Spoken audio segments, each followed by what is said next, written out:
നമസ്കാരം. പാലും പഴവും എന്ന സിനിമയുടെ റൈറ്ററായ ആശിഷും അതിലെ പ്രധാന വേഷം അഭിനയിച്ച അശ്വിൻ ജോസുമാണ് ഇന്നത്തെ നമ്മുടെ അതിഥി. നമസ്കാരം, സ്വാഗതം. ഹായ്. എന്താ വിശേഷം?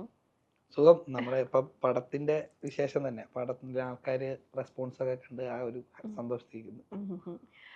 ആശിഷ് വരുമ്പോഴത്തേക്ക് ആശിഷിൻ്റെ ആദ്യത്തെ സിനിമയാണ് റൈറ്ററായിട്ട്. അപ്പം ഇത് ശരിക്കും ഒരു ഒരു കറണ്ട് സോഷ്യൽ ഇഷ്യൂ ആണെങ്കിൽ കൂടി പറയാം. ഇതിപ്പം കുറച്ച് സംഭവിക്കുന്നതാണ്. നമ്മളത് വളരെ അതിശയത്തോടുകൂടി നോക്കുന്ന ഒരു കാര്യം കൂടിയാണ്. പലപ്പോഴും നമുക്കത് സ്വീകരിക്കാൻ കുറച്ച് പ്രയാസവുമാണ്.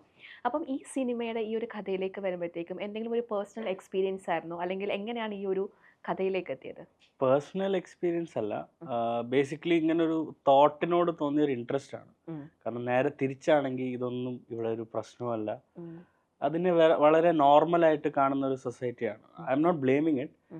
അതിനെ വേറെ രീതിയിൽ എൻ്റർടൈൻമെൻറ്റ് ഫോർമാറ്റായിട്ട് നമ്മൾ മാറ്റി നോക്കിയപ്പോൾ ഇറ്റ് വാസ് ഇൻട്രസ്റ്റിംഗ്. അതേസമയം നമുക്ക് we can talk through the cinema. അപ്പോൾ ആ ഒരു തോട്ടിനെ ഏറ്റവും എൻ്റർടൈനിങ് ആയിട്ട് പ്രസൻറ്റ് ചെയ്യുക എന്നുള്ളതായിരുന്നു. അപ്പോൾ പിന്നെ നമുക്ക് പടം ഇപ്പോൾ ഇറങ്ങിക്കഴിഞ്ഞപ്പോൾ കിട്ടിയ റെസ്പോൺസസിൽ നമ്മുടെ ടാർഗറ്റും അതായിരുന്നു. പടം കണ്ടവരൊക്കെ ഇവരുടെ ഏജ് ഡിഫറൻസ് മറന്നുപോയി.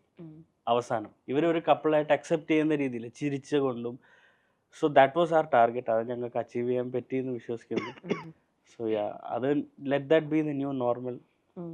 അതിനോടൊപ്പം തന്നെ ഇതിൻ്റെ ഒരു കാസ്റ്റിംഗ് ഇപ്പം മീര ജാസ്മിൻ, അശ്വിൻ ജോസ്, അതിൽ നമുക്കറിയാം സിനിമ കണ്ടു കഴിയുമ്പോൾ ഇത്ര വയസ്സിൻ്റെ ഒരു വ്യത്യാസമുണ്ട് എന്നത്. അപ്പം അശ്വിൻ ജോസ് അല്ലെങ്കിൽ മീര ജാസ്മിൻ, ഈ രണ്ടു പേരിലേക്കും ഇവരുടെ എന്ത് പ്രത്യേകതയാണ് ഇവരെ ഈ ക്യാരക്ടർ ഏൽപ്പിക്കാനായിട്ട് തോന്നിയത്? ഫസ്റ്റ് ഓഫ് ഓൾ ഈ പടത്തിൽ ഫസ്റ്റ് ഉണ്ടാവുന്ന ക്യാരക്ടർ മീര മാം ആണ്. അപ്പോൾ ഫസ്റ്റ് ഞാൻ ഈ കഥ VKP സാറിൻ്റെ അടുത്ത് നമ്മുടെ ഡയറക്ടറുടെ അടുത്ത് പറഞ്ഞപ്പോൾ പുള്ളി പറഞ്ഞ് ഇത് മീരയുടെ പടമാണ്, ഇത് മീര. നെക്സ്റ്റ് ഡേ തന്നെ ഞങ്ങൾ മീര മാമിൻ്റെ അടുത്ത് പോയി കഥ നറേറ്റ് ചെയ്തു. I was really shock. കാരണം ഒരു മെയിൻ സ്ട്രീം ആക്ട്രസ് ആണ് പുള്ളിക്കാരി. And she said yes to such a role where she was ഭയങ്കര ചിരിച്ചിട്ടാണ് ആ യെസ് പറഞ്ഞത്. കഥ കേട്ടതും ഭയങ്കര ചിരിച്ചിട്ടാണ്. അത് കഴിഞ്ഞിട്ട് മീര മാമിന് വേണ്ട എല്ലാ ലെയേഴ്സും ഫ്ലേവേഴ്സും നമ്മളിതിൽ ആഡ് ചെയ്തിട്ടുണ്ടായിരുന്നു. Where she can perform and we can see our role Meera ma'am. അപ്പോൾ അത് കഴിഞ്ഞിട്ട് പിന്നെ അശ്വിനിലോട്ട് വരുന്നത് നമ്മുടെ പ്രൊഡ്യൂസർ അനുരാഗം കണ്ടിട്ട് നമുക്ക് കുറേ ആൾക്കാരെ ഞങ്ങൾ നോക്കി. അത് കഴിഞ്ഞിട്ട് നമ്മുടെ പ്രൊഡ്യൂസർ അനുരാഗം കണ്ടു കഴിഞ്ഞിട്ട് ഹീ റെഫേർഡ് അശ്വിൻ. പിന്നെ ഞങ്ങൾ ജസ്റ്റ് ട്രെയിലറേ കണ്ടുള്ളൂ. അപ്പോൾ VKP സാർ പറഞ്ഞു ഇവൻ കൊള്ളാം. അങ്ങനെ പടം കണ്ടു കഴിഞ്ഞിട്ട് അശ്വിനെ നേരെ വിളിച്ചു. അപ്പോൾ ഇവർ രണ്ടുപേരും കഥ കേട്ടപ്പോൾ ഉള്ള റിസപ്ഷൻ എന്ന് പറഞ്ഞാൽ they were able to relate to Sumi and Sunil. അപ്പോൾ അശ്വിൻ കഥ കേട്ടതും മാം കഥ കേട്ടതും ചിരിച്ചിട്ടാണ്. അത് കഴിഞ്ഞിട്ട് ഫസ്റ്റ് ഡേ ഓഫ് ഷൂട്ട് കഴിഞ്ഞപ്പോൾ തന്നെ VKP സാർ പറഞ്ഞു യെസ് വി ഗോട്ട് ദം എന്നുള്ള രീതിയിൽ. അശ്വിനിലേക്ക് വരുമ്പോഴത്തേക്കും ഇതിനകത്ത് അശ്വിനെ വാവ എന്ന് വിളിക്കുന്നുണ്ട്. ആ വിളിക്കുമ്പോൾ നമുക്ക് വളരെ ചെറിയൊരു കുട്ടിയായിട്ട് തോന്നുന്നുണ്ട്. ഓപ്പോസിറ്റ് നിൽക്കുന്നത് മീര ജാസ്മിൻ ആണ്. അപ്പം ഇതിലൊരു കെമിസ്ട്രി വർക്കൗട്ട് ആക്കുക ഓൺ സ്ക്രീനിൽ എന്നുള്ളൊരു വലിയൊരു ഉത്തരവാദിത്തം ഉണ്ടായിരുന്നു. അപ്പം എങ്ങനെയാണ് മീരയുമായിട്ട് ആ ഒരു രണ്ട് കഥാപാത്രങ്ങൾ നിങ്ങളൊരു കെമിസ്ട്രി വർക്കൗട്ട് ചെയ്ത് എന്തൊക്കെ പ്രിപ്പറേഷൻസ് ഉണ്ടായിരുന്നു? അതല്ലെങ്കിൽ അത് സ്വാഭാവികമായിട്ടും അഭിനയിച്ചങ്ങ് സംഭവിച്ചു പോയതാണ്? അല്ല, ഞാൻ ബേസിക്കലി എനിക്ക് നമ്മളൊരു സ്ക്രീൻ പ്ലേയിൽ അതുണ്ടെങ്കിൽ, ഒരു റൈറ്റിങ്ങിൽ, ഒരു സിറ്റുവേഷനിലും ഇതൊക്കെ അതുണ്ടെങ്കിൽ നമുക്ക് നമ്മൾ ഈ അഭിനയത്തിന്റെ പുറകെ അടക്കമുണ്ട്. അപ്പം ഒരു മിനിമം നമുക്കൊരു ബോധം സെൻസ് ഉണ്ടെങ്കിൽ തന്നെ നമ്മൾ അതിന്റെ കൂടെ നിൽക്കുമ്പോൾ തന്നെ ആ സംഭവം വരും. അതുകൊണ്ടാണ് പലപ്പോഴും നമ്മൾ ഈ ഇപ്പം ഓൺ സ്ക്രീൻ ഭയങ്കര ഒരു മാജിക് സംഭവിച്ചു. ഞാൻ പറയുന്നത് മാജിക് ഒന്നുമല്ല, അതിൽ ആ സിറ്റുവേഷനും ഇതെല്ലാം കറക്റ്റായിട്ട് വരുമ്പോൾ വരുന്നതാണ് ആ സംഭവം.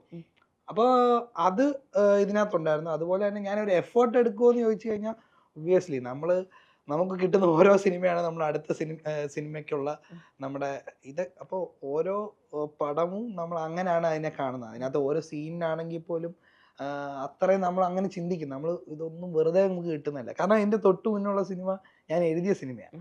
അപ്പോൾ എന്ന് പറഞ്ഞാൽ എനിക്കറിയാം ആ ഒരു സീനിന്റെ വാല്യൂ എന്താണെന്നൊരു ഇത് നമ്മൾ അങ്ങനെ കൊതിച്ചാണല്ലോ ചെയ്യുന്നത്. ഈ സീനിയർ ആർട്ടിസ്റ്റിൻ്റെ കൂടെ നമ്മൾ അഭിനയിക്കുമ്പോൾ നമുക്ക് അവരുമായിട്ട് അഭിനയിച്ച് കഴിഞ്ഞിട്ട് ആ ഒരു സ്കെഡ്യൂൾ കഴിയുമ്പോൾ ഒരുപാട് പഠിക്കാൻ പറ്റും. അപ്പം അവരെ നമ്മളെ ഒരുപാട് സ്വാധീനിക്കാൻ പറ്റും. അതിന് നമുക്ക് ഒരുപാട് മാറ്റങ്ങൾ വരും. അപ്പം മീരെ പോലുള്ള ഒരു വ്യക്തിയുടെ കൂടെ അഭിനയിച്ചതിന് ശേഷം എന്തെങ്കിലും മാറ്റങ്ങൾ വന്നിട്ടുള്ളതായിട്ട് തോന്നിയിട്ടുണ്ടോ?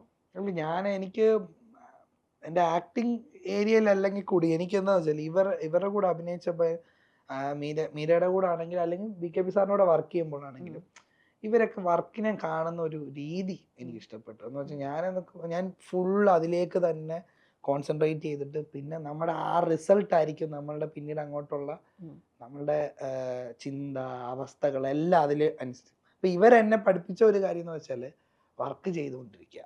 ആ വർക്ക് ചെയ്യുമ്പോൾ അതിൽ 100% കൊടുക്കുക. റിസൾട്ട് നോക്കണ്ട.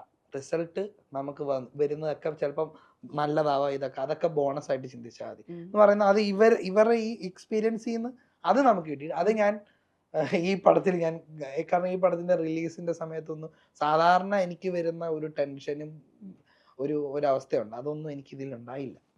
അപ്പം അത് ഞാൻ പഠിച്ചു. പെർഫോമൻസ് സൈഡിൽ ഇപ്പൊ പറയുമ്പോ എന്താ, നമ്മൾ സീനിയേഴ്സിന്റെ കൂടെ അഭിനയിക്കുമ്പോൾ ഒറ്റ കാര്യമുള്ളൂ, അവര് സ്പോണ്ടേനിയസ് ആയിട്ട് എന്തെങ്കിലും ചെയ്യുന്നുണ്ടെങ്കിൽ നമ്മൾ അതിന്റെ കൂടെ ചേർന്ന് അങ്ങ് നിന്ന് പോകണം. നമ്മൾ പാനിക് ആവരുത്. അത് മാത്രമാണ് ഞാൻ എപ്പോഴും ഒരു പ്രിപ്പയർ ചെയ്ത് വെക്കുന്നത്. ബാക്കി flow, go with the flow. അതും ഒരു സെൽഫ് പോളിഷിംഗ് ആണല്ലോ. അതാണ് കാരണം അങ്ങനെ ഉണ്ട്. കാരണം അവര് ഒരു പെർഫോമൻസ് തരുമ്പോൾ നമ്മൾ തിരിച്ച് ഓപ്പോസിറ്റ് തരുമ്പോൾ ഒബ്വിയസ്ലി നമ്മുടെ പെർഫോമൻസും അവിടെ നന്നായി വരും. അതെ. ഇപ്പം VKPയുടെ ഒരു ടോണും ഒരു സ്റ്റൈലും ഉള്ള ഒരു സംവിധായകനാണ്. അപ്പം ആശിഷിൻ്റെ റൈറ്ററായിട്ട് വരുന്നു, ആശിഷിൻ്റെ കഥ വരുന്നു. അപ്പം നേരത്തെ ആശിഷ് കണ്ടിട്ടുള്ള ഒരു VKP ഉണ്ട്, അതിൻ്റെ ഒരു ടോണും ഒരു സ്റ്റൈലും ഉണ്ട്. അതിൽ നിന്നും എത്രത്തോളം വ്യത്യസ്തമാണ് ഈ ഒരു സിനിമയിലെ VKPൻ്റെ ഒരു ടോണും സ്റ്റൈലും? VKP സാർ എന്ന് പറഞ്ഞാൽ ഒരു സ്റ്റൈലിനോ ടോണിനോ സ്റ്റിക്ക് ആവാത്ത ആളാണ്. അതാണ് ഞാൻ പുള്ളിയുടെ കൂടെ ഇതിനു മുമ്പ് അസിസ്റ്റ് ചെയ്തിട്ടുണ്ട്, അസോസിയേറ്റ് ആയിട്ട് വർക്ക് ചെയ്തിട്ടുണ്ട്. ഞാൻ ചെയ്ത എല്ലാ പടവും പുള്ളിയായിട്ട് എല്ലാം ഡിഫറെൻറ്റ് പടങ്ങളും ഡിഫറെൻറ്റ് എക്സ്പീരിയൻസും എനിക്ക്. വർക്കിംഗ് സ്റ്റൈൽ ഒന്നാണ് മാത്രമേ ഉള്ളൂ, അത് എല്ലാവരും വർക്ക് ചെയ്യണം, എല്ലാവരും നല്ല ചിൽ മൂഡായിരിക്കും. പക്ഷേ എല്ലാ പടത്തിൻ്റെ ടോണും അത് പുള്ളി ഭയങ്കര ശ്രദ്ധിക്കുന്ന ഒരു സംഭവം, ടു ട്രൈ സംതിങ് ഡിഫറെൻറ്റ്. അപ്പോൾ നമ്മുടെ ഈ പടത്തിൽ നമ്മൾ ഫസ്റ്റ് ടൈം AI യൂസ് ചെയ്തിട്ടുണ്ട്. മീര മാമിൻ്റെ ഫേസ്, ലൈക്ക് 23-year-old to 33-year-oldൻ്റെ ജേർണി നമ്മൾ ക്രിയേറ്റ് ചെയ്യാൻ ശ്രമിച്ചിട്ടുണ്ട്. സോ അങ്ങനത്തെ എക്സ്പെരിമെൻറ്റേഷൻസ് ചെയ്യുമ്പോഴും അതിൻ്റെ സോൺ നിൽക്കുന്നത് സാധാ ഒരു നാടൻ പെൺകുട്ടിയാണ്. പക്ഷെ പുള്ളി ട്രൈ ചെയ്യുന്ന ടെക്നോളജി മറ്റേ ഹൈ എൻഡ് ടെക്നോളജിയും കാര്യങ്ങളാണ്. അപ്പോൾ അങ്ങനത്തെ എക്സ്പെരിമെൻറ്റേഷൻ പുള്ളി എല്ലാ പടത്തിലും നടത്തും. പിന്നെ ഈ പടത്തിൻ്റെ വൈബ് കംപ്ലീറ്റ്ലി പുള്ളിയുടെ സോൺ അല്ല, അതാണ് എല്ലാവരും പറയുന്നത്. But he wants to do this zone, now he's in that zone. അപ്പോൾ അങ്ങനെ എല്ലാ എക്സ്പെരിമെൻറ്റേഷനും ചെയ്യാൻ ഓപ്പൺ ആണ്. എനിക്ക് തോന്നുന്നു നമ്മുടെ കൂടെ പുള്ളി ചേർന്ന് വരും, നമ്മളുടെ ഒരു ഇതിലോട്ട് പുള്ളി വരികയാണ്. പുള്ളിയുടെ സോണിലോട്ടല്ല നമ്മളെ കൊണ്ടുവന്നത്. ടെക്നീഷ്യൻസിന് ഭയങ്കര ട്രസ്റ്റ് ആണ്. നമ്മൾ എന്താണ്, നമ്മൾക്ക് എന്താ ഇഷ്ടം, നമ്മളുടെ പരിപാടി എന്താ. അപ്പൊ നമ്മളിപ്പോ ഈ പറയുന്ന ഡയലോഗ്, ഇപ്പൊ ചില പുതിയ വേർഡുകളൊക്കെ ഉണ്ടെങ്കിൽ അതെന്താണ്, സാറ് നമ്മളുടെ കൂടെ ചേരാൻ പോകുന്നു. അത് ഭയങ്കര സംഭവമാണ്. അപ്പൊ അവിടെ നമുക്ക് കിട്ടുന്ന ഒരു സ്വാതന്ത്ര്യമുണ്ട്.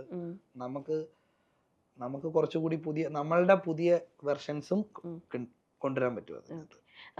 ഈ ഒരു കഥ കേട്ടപ്പോഴത്തേക്കും അശ്വിൻ എന്തെങ്കിലും ഒരു ടെൻഷനോ, അല്ലെങ്കിൽ ഇതെങ്ങനെയാണ് പ്രേക്ഷകർ എടുക്കാൻ പോകുന്നത്, ഇതിൽ നിന്നും എന്ത് മെസ്സേജ് ആയിരിക്കും പ്രേക്ഷകർ ഉൾക്കൊള്ളാൻ പോകുന്നത്, അങ്ങനെയുള്ള എന്തെങ്കിലും ഒരു ചിന്തയോ? സാർ എൻ്റെ അടുത്ത് ആദ്യം ഇങ്ങനെ ഒരു ഏജ് ഗ്യാപ്പ് സ്റ്റോറിയാണ് മീര അശ്വിനും കൂടിയാണ് ചെയ്യുന്നതെന്ന് പറഞ്ഞ് എന്നെ വിളിച്ചു പറഞ്ഞു. അത് നമുക്ക് ഭയങ്കര സന്തോഷമായി. നമ്മുടെ തൊട്ട് മുന്നത്തെ സിനിമ കണ്ടിട്ടാണ് നമ്മളെ വിളിക്കുന്നതെന്ന് പറഞ്ഞതും ഒക്കെ ഭയങ്കര സന്തോഷം. പക്ഷെ ഇങ്ങനെ ഒരു ഇതാണെന്ന് പറയുമ്പോൾ ഉറപ്പായിട്ടും നമുക്കുണ്ട് ഇത് ഏത് രീതിയിലാണ് ഇത് പറയാൻ പോകുന്നതെന്നുള്ള ഒരു ടെൻഷൻ. അല്ല, പ്രേക്ഷകരെങ്ങനെ എടുക്കുമെന്നുള്ളത് ഒരു ആക്ടറിനെ സംബന്ധിച്ച് അങ്ങനെ ചിന്തിച്ചു കഴിഞ്ഞാൽ നമ്മൾ ആ ഡയറക്ടറോ അല്ലെങ്കിൽ ആ റൈറ്ററിനോ ഒരു വിഷൻ ഉണ്ടാവും, അതിലായിരിക്കും നമ്മളല്ല. ഇപ്പൊ ഞാനൊരു ഇമേജ് ഉള്ള ഒരാളൊന്നും അല്ല. ലൈക്ക് ഞാൻ ഇങ്ങനത്തെ സിനിമ ചെയ്ത് അങ്ങനെ എന്നെ പകുതി പേർക്ക് പോലും അറിയില്ല, അറിഞ്ഞു വരുന്നുള്ളൂ. അപ്പൊ എനിക്ക് അവിടെ ഇമേജ് കോൺഷ്യസ് ആവേണ്ട കാര്യമില്ല. ഞാൻ ആ കഥ നല്ലതാവുക എന്നുള്ളത് മാത്രമേ ഉള്ളൂ നമ്മൾ ചിന്തിക്കുന്നത്. അപ്പൊ എനിക്ക് ആ എക്സൈറ്റ്മെന്റ് ആയിരുന്നു. ആശിഷ് ഈ കഥ പറയുമ്പം നമ്മൾ ഇങ്ങനെ ഓർക്കും.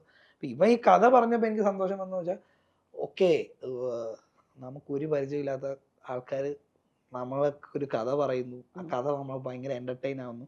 അത് ഈ സബ്ജക്റ്റ് സാധാരണ ഡാർക്ക് സോണിലാണ് കഥ പറയുന്നത്. ഇങ്ങനത്തെ കഥ വരുന്നിടത്ത് ഞാൻ മിക്കടുത്ത് കാണുന്നത് എന്തോ ഒരു ഡാർക്കാണ്, നമുക്ക് തന്നെ ഒരു ഒരു ഫീല് വരും.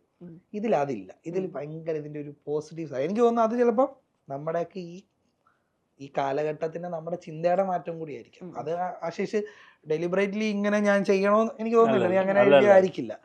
കാരണം നമ്മളുടെ ഇപ്പോഴത്തെ ഒരു തോട്ട് അതാണല്ലോ, നമ്മുടെ ശരികളാണ് ഇതിനകത്ത് വന്നുകൊണ്ടിരിക്കുന്നത്.